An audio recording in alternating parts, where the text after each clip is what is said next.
అందరికీ నమస్కారం. Welcome to Leo.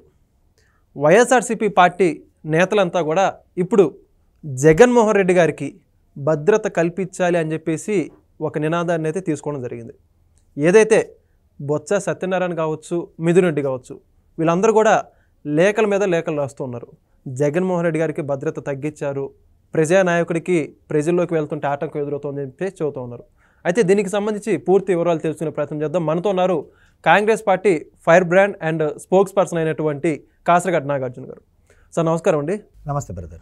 So మొత్తానికి జగన్మోహన్ రెడ్డి గారికి సెక్యూరిటీ తగ్గించారని చెప్పేసి బొత్స సత్యనారాయణ గారు, మిథున్ రెడ్డి గారు చూసుకుంటే ప్రధాని నరేంద్ర మోదీ గారికి, అదేవిధంగా అమిత్ షా గారికి కూడా లెటర్ రాశారు. కేంద్ర రక్షణ బలగాలతో జగన్మోహన్ రెడ్డి గారికి సెక్యూరిటీ కల్పించాలని చెప్పేసి.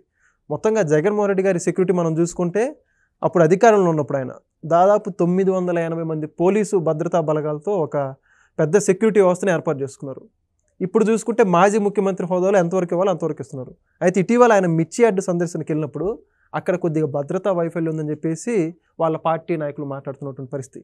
దీని గురించి మీరే ఉంటారు సార్? వాళ్ళు లెటర్లు రాశారంటాం కంటే మనం లవ్ లెటర్ రాశారంటాం ఇంకా బాగుంటుంది. లవ్ లెటర్ అంటారు. లవ్ లెటరే అనాలి. బీజేపీ వాళ్ళ కోవట్టే కదా, వెళ్ళి అడగొచ్చు కదా, మరి పెంచుకోవచ్చు కదా, ఎందుకు ఈ నాటకాలు? ఇంకా పోతే సార్, ఇది మనం ఉంది ప్రజాస్వామ్యంలో రాజ్యాంగ పరంగా ఉండాలి, రాజకీయంగా ఉండకూడదు. గతంలో ఈయన ముఖ్యమంత్రి అయ్యాడని వేల కొలది సెక్యూరిటీని పెట్టుకున్నాడు. ఆయన ఇంటికి గోడలు ఎంత ఎత్తున కట్టారో మనం చూసాం. అలా ఎవరు పెడతారు సార్? జనరల్గా అంత ఎత్తున ఎవరు పెడతారంటే, దొంగలు ఎవరైనా దొంగతనానికి వస్తే ఆ గోడలు ఎక్కడానికి భయపడతారని చూసి పెట్టుకోవాలి. ఆయనకి ఏముంది సార్? ఎందుకు అంత భయపడాల్సిన అవసరం ఏంటి?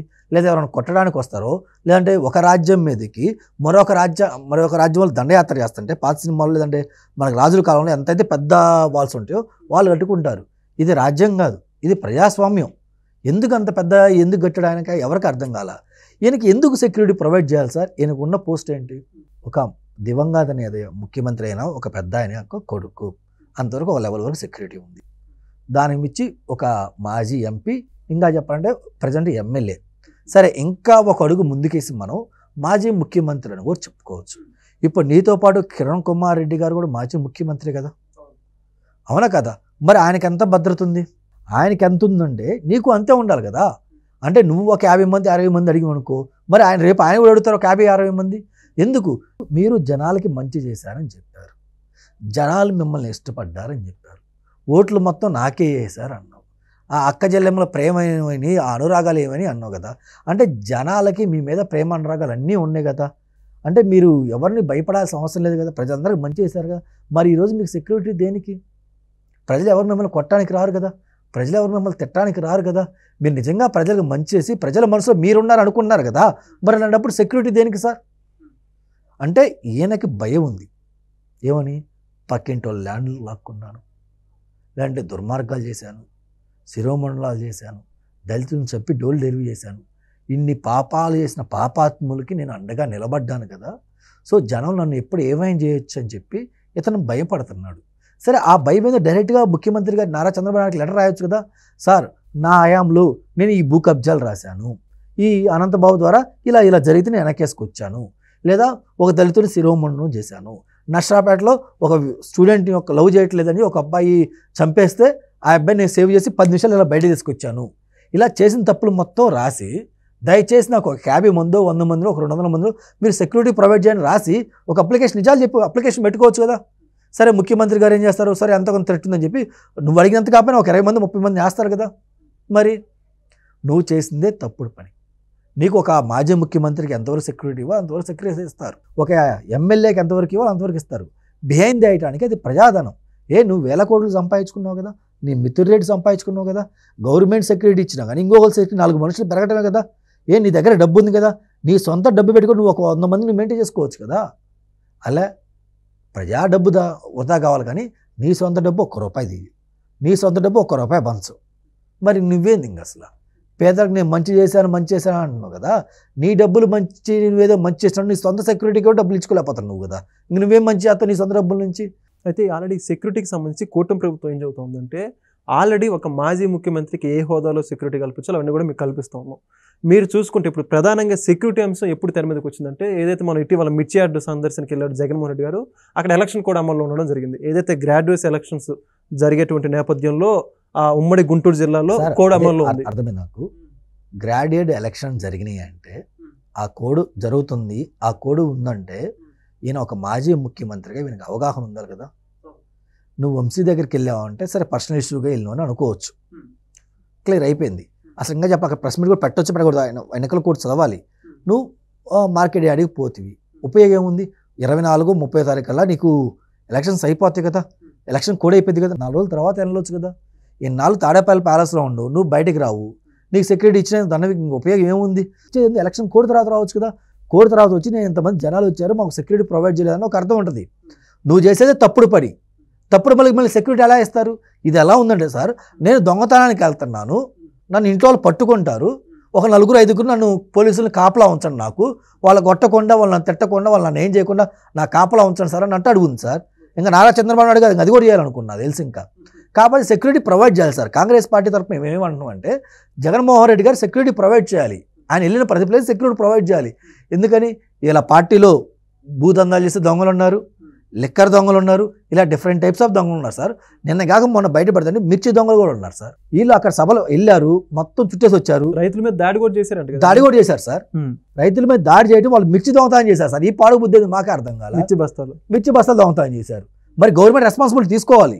మీరు ప్రాపర్ సెక్యూరిటీ ఆడ ప్రొవైడ్ చేస్తే ఆ దొంగతనం జరిగేది కాదుగా. జగన్మోహన్ రెడ్డి గారికి మేము సెక్యూరిటీ ప్రొవైడ్ చేయమని అడగట్లా. ఆయన పోయిన దగ్గరల్లా ఏదో గొడవలో దొంగతనాలు జరుగుతున్నాయి, ఆ దొంగతనాలు జరగకుండా చూడమని చెబుతున్నాం. అంటే ఆ పార్టీలో ఉన్నది అందరూ దొంగలే.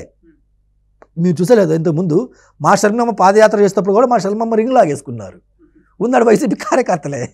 అలాంటి దొంగలు ఉన్నారు సార్. సో డెఫినెట్గా సెక్యూరిటీ ప్రొవైడ్ చేయాలి. ఓకే, అంటే ఇప్పుడు సెక్యూరిటీ అంటే ఎలా అంటారు? అంటే గతంలో మాదిరి పరదాలు బ్యారికేడ్లు పెట్టాలంటారా లేకపోతే ఎలా? ఇంకా ఆయన బయటికి రావడం దేనికి సార్? సెక్యూరిటీ అంటే వాళ్ళ దృష్టిలో గతంలో ముఖ్యమంత్రి హోదాలో ఉన్నప్పుడు పరదాలు ఇవన్నీ అసలు ప్రజలు కనపడకుండా చేసుకున్నటువంటి పరిస్థితులు అందరూ కూడా చూశారు. చెట్లు కొట్టాడు, బయటకు రాకపోతే సరిపోయింది, ఇంకా ఎవరు కనపడరు కదా. ఆ ప్యాలెస్ నుంచి బయటకు రాకుండా ఆ బాత్రూంలో లేదా బెడ్రూమ్లో ఉండి పబ్జీ గేమ్ ఆడుకుంటే సరిపోయింది కదా. ఇంకా బయటకు రావాల్సిన అవసరం లేదు కదా. నువ్వు బయటికి మరి అంతే, ఇప్పుడు బయటకు ఎందుకు వస్తున్నావు? నువ్వు ప్రజలను కలవటానికి వస్తున్నావు, నీకు మంచి అవకాశం వచ్చింది, కలు వెళ్ళి తప్పే ఉంది. ఇప్పుడు మా షర్మిలమ్మ బయటికి వెళ్ళింది, మా షర్మిలమ్మకి ఏమన్నా 100 కొద్ది సెక్యూరిటీ మీకు ప్రొవైడ్ చేశారా? మేము అడిగామా? మరి మీరు ఎందుకు అడుగుతున్నారు? మేము తప్పు చేయలేం, మేము ప్రజలు 1 to 1 కలవాలనుకున్నాం, మాకు మధ్య ఏ పెత్తందారి వ్యవస్థ ఉండకూడదు అనుకున్నాం. మరి నువ్వెందుకు ఉండాలనుకుంటున్నావు? అంటే నీకు ఆ రాచరిక పోలా, ఇంకా నువ్వు ముఖ్యమంత్రి అని ఫీల్ అవుతున్నావు, ఇంకా నువ్వు ముఖ్యమంత్రి అయితే ఫీల్ అంటే నువ్వు భ్రమల్లో ఉండటమే, వాస్తవాల్లోకి రావు. కింద గ్రౌండ్ స్థాయిలో ఏం జరుగుతుందో నీకు అర్థం కాదు. నీ ఎక్స్ మంత్రులు లేదంటే ఎక్స్ ఎమ్మెల్యేలు ఏం చేస్తున్నారో నీకు అర్థం కాదు. ఇంకా నువ్వే రాజకీయ నాయకుడు నాకు అర్థం కాదు. అయితే ఇంకోటి బొత్స సత్యనారాయణ కూడా అంటే ఇప్పుడు షర్మిల గారు కొన్ని వ్యాఖ్యలు చేయడం జరిగింది. ప్రజాదరణ ఉన్న నాయకుడు అయితే నిజంగా అసెంబ్లీలోకి వెళ్ళి ప్రజల సమస్యల మీద మాట్లాడకుండా ఇవన్నీ ఎగ్గొట్టేసి ఈ జనాల్లోకి వచ్చి ఏదో హడావుడి సృష్టిస్తూ వస్తున్నారని చెప్పేసి మాట్లాడుతున్నారు. దానికి బొత్స గారు మాట్లాడి కొన్ని కామెంట్స్ చేయడం జరిగింది. ఆయన వ్యాఖ్యల గురించి మీరేమంటారు? సార్, నేను సూపర్ స్టార్ విన్నాను, మెగాస్టార్ విన్నాను, రెబల్ స్టార్ విన్నాను, న్యాచురల్ స్టార్ విన్నాను. ఫస్ట్ టైం ఒక కొరియన్ స్టార్ని చూస్తున్నాను సార్ నేను. కొరియన్ స్టార్ అంటారు? Korean star. ఎవరండి కొరియన్ స్టార్? ఇంకెవరు? బొత్స సత్యనారాయణ. ఆయన మాట్లాడుతుంటే కొరియన్ సినిమాకి తెలుగులో డబ్బింగ్ చెప్తున్నా అర్థం కాదు, లేదు ఈయన తెలుగు మాట్లాడుతున్నా ఇంకొక ఆయన డబ్బింగ్ పెట్టాలో అర్థం కాదు సార్. ఈయన కూడా వచ్చి మాట్లాడుతున్నాడు. నిజంగా బొత్స సత్యనారాయణకి చిత్తశుద్ధి ఉందా? ఆ రోజు వైఎస్ఆర్ గారి దయ వల్ల నువ్వు పిసిసి అధ్యక్షుడయ్యావు. జనరల్గా గవర్నమెంట్ ఉమ్మడి ఆంధ్రప్రదేశ్లో గవర్నమెంట్కి ఉన్నప్పుడు ఎవరైనా పిసిసి అధ్యక్ష అంటే నథింగ్ బట్ ఈక్వల్ టు ముఖ్యమంత్రి సమానం. అంత రేంజ్, అంత పవర్ నీకు ఉంటుంది. రాష్ట్రంలో నువ్వేం చెప్పినా ఎక్కడ ఏ ఫోన్ కాల్ చేసినా కానీ నీకు రెస్పాన్స్ ఇమ్మీడియట్గా ఉంటుంది. అంత మంచి పదవి నీకు వైఎస్ రాజశేఖర రెడ్డి గారు ఇచ్చారు, కాంగ్రెస్ పార్టీ ఇచ్చింది. అలాంటప్పుడు నువ్వు కాంగ్రెస్ పార్టీకి ఎంత రుణపడి ఉండాలి? కష్టకాలంలో ఉన్న కాంగ్రెస్ పార్టీ నువ్వు జెండా మొయ్యాలి కదా, కార్యకర్తలకు అండగా ఉండాలి కదా, ఒక గాడికి తీసుకురావాలి కదా. మరి నువ్వు చేసింది ఏంది? ఈ పార్టీకి ఇప్పుడు వచ్చింది, అధికారం వచ్చింది రాదు అని చెప్పి ఆ రోజు అసెంబ్లీలో వైఎస్ఆర్ గారిని తిట్టి, విజయమ్మను తిట్టి, విజయమ్మనే శంకిస్తా ఇంతగా మాట్లాడి నువ్వు తిరిగి జగన్మోహన్ రెడ్డి పార్టీలోకి వెళ్ళావు అంటే మరి జగన్మోహన్ రెడ్డి తీసుకున్నారంటే ఆయన్నేమనాలి, నిన్నేమనాలి? తల్లాంటి పార్టీని వదిలిపెట్టిపోయాను, కష్టకాలంలో ఉన్న పార్టీని వదిలిపెట్టిపోయాను, నిన్ను రాజకీయంగా ముందు తీసుకొచ్చిన పార్టీని వదిలిపెట్టిపోయాను. నీ కుటుంబానికి, నీకు ఆర్థికంగా, సామాజికంగా, ఇంకా వివిధ రంగాల్లో నిన్ను ముందుకు తీసుకొచ్చిన పార్టీకి ఎన్ని పోటీ పలిసి నువ్వు ఈరోజు నీతులు, నిజాయితీ పరులు, గోంగూర పచ్చ గురించి మాట్లాడుతున్నా అంటే నిన్నేమనాలి? ఇతగాడు జనసేనలోకి వెళ్ళబోతుంటే తనకి ఎమ్మెల్సీ ఇచ్చింది, లేకపోతే తనకి ఎమ్మెల్సీ ఎలా ఇస్తారు? అంటే ఇతను అవకాశవాది. ఎక్కడ ఏ పార్టీలో అవకాశం ఉంటే ఆ పార్టీ దూరే గుంటనక్క. ఈరోజు వచ్చి మా శర్మలమ్మ గురించి మాట్లాడుతున్నారు. కనీసం జగన్మోహన్ రెడ్డి గారి కన్నా సిగ్గుండాలి కదా. అయ్యో, అసెంబ్లీలో నా తల్లిని అవమానించాడు, నా తండ్రిని అవమానించాడని ఇతగాన్ని ఎలా తీసుకోవాలి? తీసుకోవడం కాదు సార్, మీరు సిద్ధం సభలు చూస్తే ఈ ఎలివేషన్ ఉంటుంది. జగన్మోహన్ రెడ్డి గారు బొత్స సత్యనారాయణ భుజం మీద లేదా పక్కన చేసుకొని నాకు తండ్రి లాంటి వాడు, నేను అన్నాని పిలుస్తా. నీ తండ్రి లాంటి వాడేంది? నీ తండ్రిని తిట్టిన ఎదవల్లో మొదట అతను తీసుకొచ్చి నువ్వు తండ్రి లాంటి వాడంటే, నీ తల్లిని నిండు సభలో అవమానించిన అతను తీసుకొని నువ్వు అన్నాన్ని మినిస్టర్ ఇస్తే, అరే నీ తోటి సహచర్యం కోవచ్చు, ఇంకోటి కోవచ్చు, నారా లోకేష్ గారు వాళ్ళ తల్లిని అవమానించారని చెప్పి కుమిలిపోయి ఎంత పగ తెచ్చుకున్నాడో మనం చూసాం. అలాంటిది నువ్వు పులివెందులు పులి పులి పులి అని చెప్పి నువ్వు తుప్పి బ్యాచివి. నువ్వు నీ తల్లిని అవమానించడం తీసుకొచ్చి నువ్వు మినిస్టర్ కూడా చేసావు కదా. దేనికి? ఓట్ల కోసం ఉంటారా? ఇప్పుడు ఇంకా నీకేం అవసరం? నీకు జనాలు లేవా? కార్యకర్తలు లేవా? ఏం అవసరం? అతని ఉద్దేశం ఏంది? నా తల్లి అంటే నాకేమైంది, నా తండ్రి అంటే నాకేమైంది? దాని మీనింగ్ అదే కదా. నువ్వు ఎప్పుడు నారా లోకేష్ అవమానిస్తావు కదా, మరి వాళ్ళ తల్లి అవమానించిన ఆయన అంత సీరియస్ తీసుకొని ఇంత ఇదిగా ఉన్నాడు. నీ తల్లి అవమానించినప్పుడు నువ్వెంత సీరియస్గా తీసుకోవాలి? నీ దగ్గర ఒక లక్ష్మణ్ కనపడిందా? అసలు ఇంకా పాను ఆ యొక్క బొత్స సత్యనారాయణ ఈయన కాలమే పట్టవు, అన్నానే కాలమే పడతాడు. ఆ ఏజ్ ఏంది, గేజ్ ఏంది, ఎలా ఉండాలి? నువ్వు ముఖ్యమంత్రి అభ్యర్థి అని అప్పుడు ప్రకటించుకున్నావు కదా. నువ్వు జగన్మోహన్ రెడ్డి గారికి కాలమే పట్టమైంది. ఆయన ఏజ్ అంతా, నీ ఏజ్ అంతా. దిమాక్ ఉందా? ఇలాంటి వాళ్ళు బయటకు వచ్చి మా శర్మలమ్మ గురించి మాట్లాడుతున్నారు సార్. మా శర్మలమ్మ ఏమంది? ఒకటే చెప్పింది, క్షేత్రస్థాయిలో మేము ఫైట్ చేస్తున్నాం కదా, మీరు ఫైట్ చేస్తున్నా అంటున్నారు. సరే, క్షేత్రస్థాయిలో ఫైట్ చేయండి, తప్పులేదు. కానీ అసెంబ్లీకి వెళ్ళే అవకాశం మీకుంది, మీతో పాటు 10 మంది ఎమ్మెల్యేలకు ఉంది కదా. మీరు వెళ్ళి క్వశ్చన్ చేయండి, గవర్నమెంట్ అక్కడ నిలదీయండి. మాకు అవకాశం లేదు కాబట్టి మేము వెళ్ళలేకపోతున్నాం. ఒక ఎమ్మెల్యే ఉన్నా కానీ మేము వెళ్ళే వాళ్ళమే. సో మేము క్షేత్రస్థాయిలో మేము ఇది చేస్తున్నాం కదా, మీరు వెళ్ళి అక్కడ ఫైట్ చేయొచ్చు కదా అడిగింది. ఈ బొత్స సత్యనారాయణ ఏం చెప్పాలి?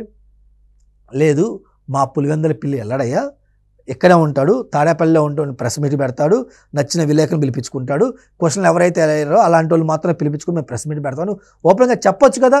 అది చెప్పకుండా ఆమె అడిగితే మేము స్పందించాల్సిన అవసరం నీకుంది, నీ లీడర్కు ఉంది, నీ ఎమ్మెల్యేలకు ఉంది. అది మాట్లాడడం చేతగాక పనికి మాలిన అతను మా శర్మ గురించి మాట్లాడితే ఎలా కుదురుతుంది సార్? Okay, thank you.